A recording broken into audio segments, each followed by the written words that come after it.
And just when you thought they couldn't be more stupid. Let's begin.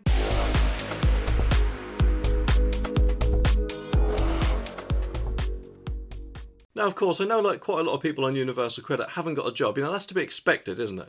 And hopefully it's for a genuine reason as well, not for just choosing to sit on their bums. Although, if this story from The Sun is anything to go by, the government in their wonderful wisdom gave it to people who have no choice. In fact, these people aren't even allowed to go outside in public. Not because they got some sort of condition or anything like that, no, but because they're prisoners and currently serving time. How stupid can they be? Now, was it 3 times 2 or 3 add 2? What is it anyway? The article also says that criminals are getting hundreds of pounds of taxpayers' cash while they're in jail. Bungle and benefit chiefs are paying lags the Universal Credit handouts even though they cannot work or attend appointments. And the payments, made in error, come as Britain is in the midst of an unprecedented squeeze on the public purse. Well, yeah, of course. Quite often we hear stories, don't we, about people missing even just one job centre appointment or possibly even being late and then getting sanctioned. Surely these guys must have some sort of get-out-jail-free card or something, depending, of course, how long they've actually been getting it for. And is this where we are nowadays, where we just pay people to be in prison? And it just makes me wonder how much Ian Huntley is getting, if anything that is. One prisoner said he was paid £1,470 in benefits,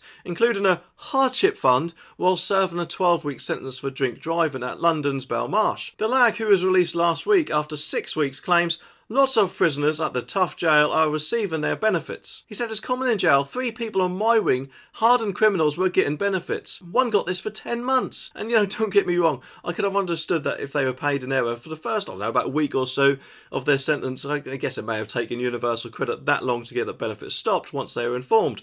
But realistically, shouldn't that be dealt with immediately? Especially nowadays, how are we getting benefits for 10 months, missing who knows how many appointments, presumably, of course, not being sanctioned for anything, let alone receiving a hardship benefit, because obviously I guess being in prison is some kind of hardship, isn't it? It's just taking the mickey, isn't it? And there's just no excuse for it, is there? After being released, he went to a London job centre and he said they had no idea had even been in prison. The Department for Work and Pensions checks information sent to them from the prison service against the database to see who is getting certain benefits. The DWP said, in rare cases, there is a chance of circumstances it's not immediately processed. Records can be updated at a later date and overpayments recovered. Well, to be honest, they can't be checking them very well, can they? Especially if quite a lot of people are actually getting them. And let's face it, it'll more than likely take Universal Credit ages to get the money back, if they even do, that is. And talking about prison, that's probably exactly where these guys will say you'll end up. In a passive-aggressive sort of way, in my opinion, if you don't buy their product. Anyway, subscribe for more and I'll see you in the next one.